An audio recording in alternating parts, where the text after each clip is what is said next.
والسلام عليكم ورحمة الله وبركاته يا جماعة. نزلت قائمة نادي الزمالك اللي هتقابل المصري يوم السبت، اللي هو يعتبر لو انت بتتفرج على الفيديو ده دلوقتي حالا فهو يوم الجديد يوم السبت الساعة 8 بتوقيت مصر.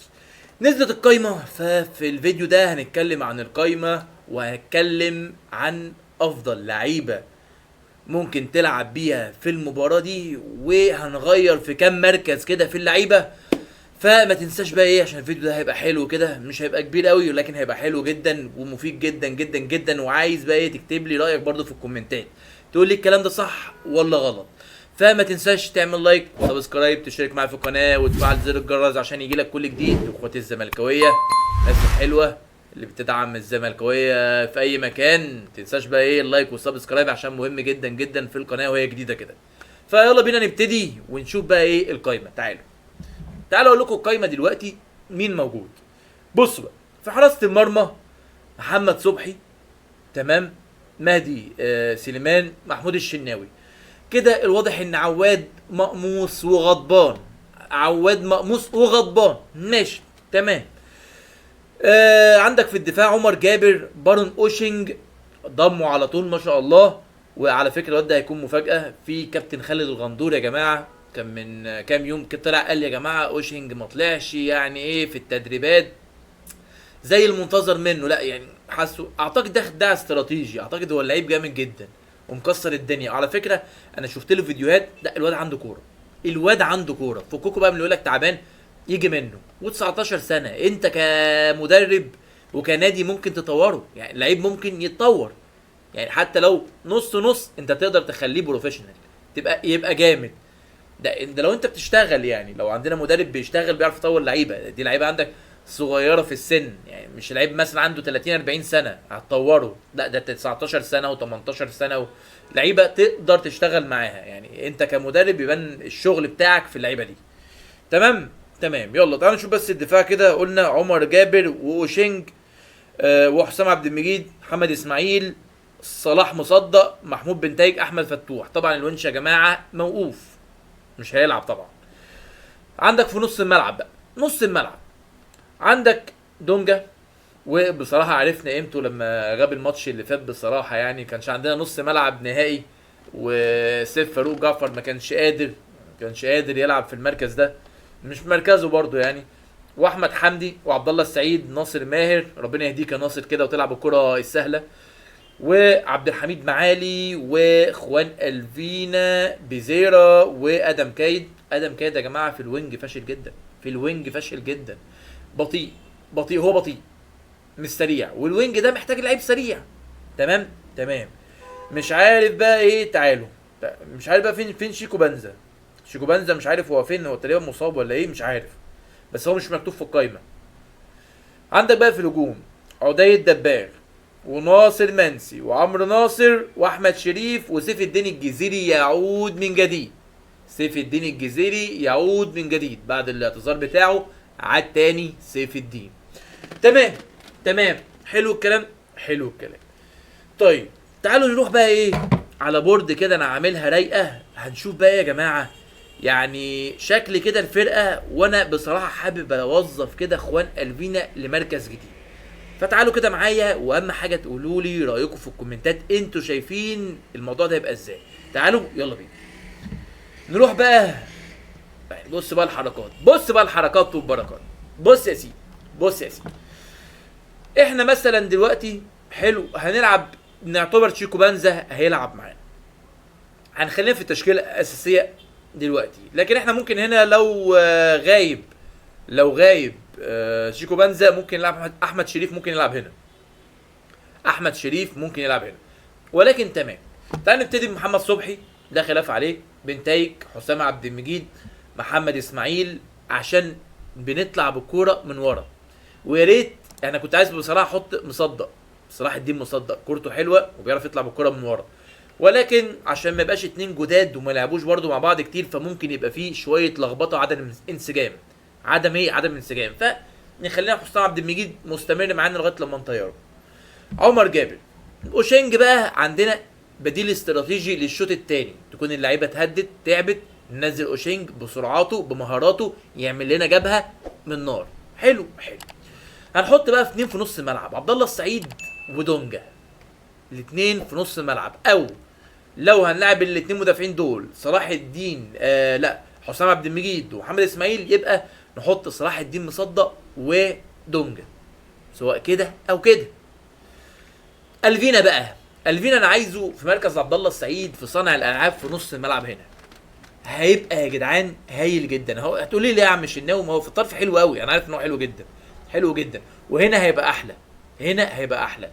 انا عايز استخدم عبد الحميد معالي ناحيه اليمين واستفيد منه، لعيب صغير في السن، لعيب حلو جدا جدا جدا، خساره يا جماعه ما نستفدش منه. فانا ممكن الفينا بيقدر يلعب المركز ده كويس، نقدر استغله هنا اهو في اختراقاته، وهنشوف كده قدام هيبقى يعني تاثيره عامل ازاي. هو خلي بالكم الفيجن بتاعته ونظرته في الملعب كويسه جدا، فهيفيدني في صناعه اللعب، والمهارات بتاعته هنا هتسبب كوارث كوارث لا يدفع. فهنا بقى عبد الحميد معالي، وهيبقى شيكو بنزا، او لو هو طبعا مش هيلعب ماتش المصري هيبقى محمد شريف. محمد شريف مين يا جماعه؟ احمد شريف. تمام، احمد شريف هيبقى حلو جدا في المركز ده. تمام تمام. دلوقتي يا جماعه نفترض ان المصري احنا هنضغط عليه، المصري هيرجع هيدافع اهو اهو، هنرجع هندافع عادي جدا، كله هنا في الدفاع. تعال انت هنا مفيش مشكله اهو، ده هيرجع هنا، دول هيرجعوا هنا، ده هيرجع لغايه هنا، وده هيرجع لغايه هنا. دلوقتي المفروض في الحاله الهجوميه بتاعتنا كالزمالك، اقول لكم في الزمالك الطبيعي بيهاجم كده، عدي الدباغ بيبقى هنا، ده عدي. عبد الله كان عبد الله مثلا، كان عبد الله بيبقى مثلا هنا، الفينا بيبقى مثلا هنا، ده الفينا، شيكو بنزا هنا، دونجا واقف هنا، ومين تاني، وبيبقى نص الملعب التاني بيبقى مثلا واقف هنا، عمر جابر، بنتايج، دول واقفين هنا ودول واقفين هنا. دي الحاله الهجوميه الطبيعيه بتاعت نادي الزمالك الجميل بالتكتيك بتاعه الممتع والرائع.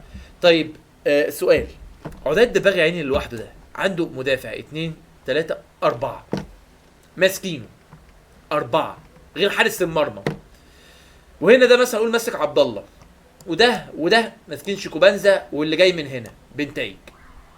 طيب ده يعني كمهاجم انت هتعمل ايه؟ لو انت حط نفسك كده مكان مثلا دباغه او اي مهاجم بيلعب في الزمالك، انت هتعمل ايه؟ هتجيب جون ازاي؟ اقسم بالله مستحيل، مستحيل.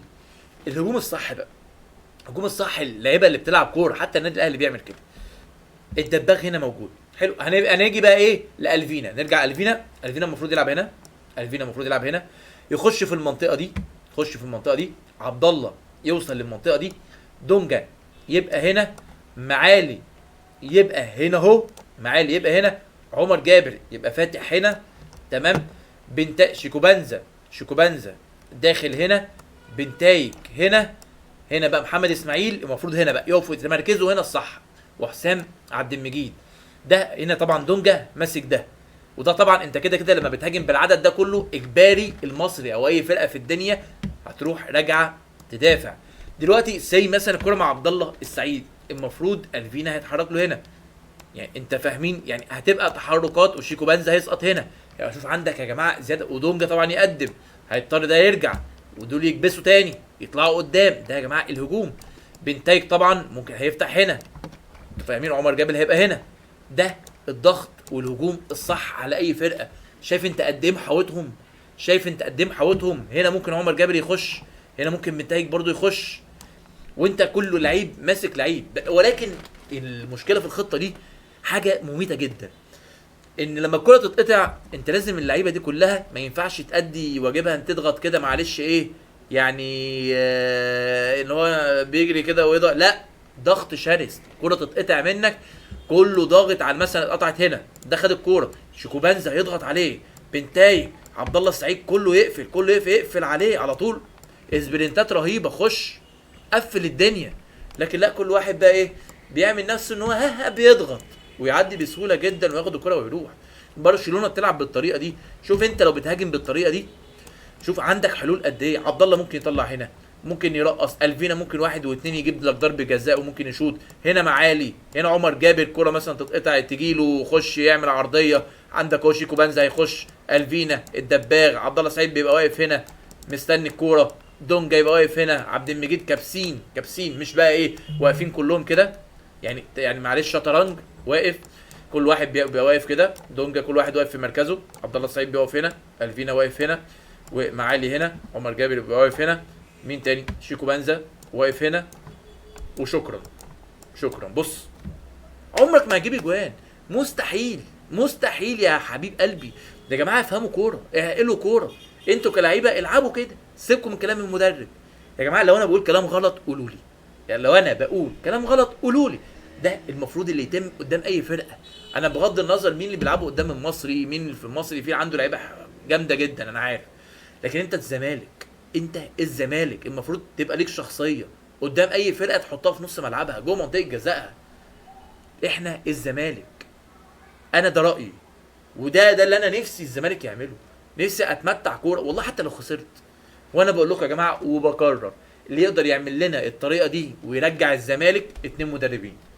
اول واحد تكيس جونياس، تاني واحد اوسوريو. الاتنين دول كورتهم حلوه جدا، كانوا محتاجين يا جماعه كواليتي. احنا نجرب تكيس، ليه مش عايزين تجيبوا تكيس؟ تكيس جونياس اللي كان بيدرب وادي دجله وبيراميدز، على فكره مدرب عالي جدا وبيلعب كوره حلوه جدا وكوره حديثه جدا، ولكن مشكلته في خامات اللعيبه.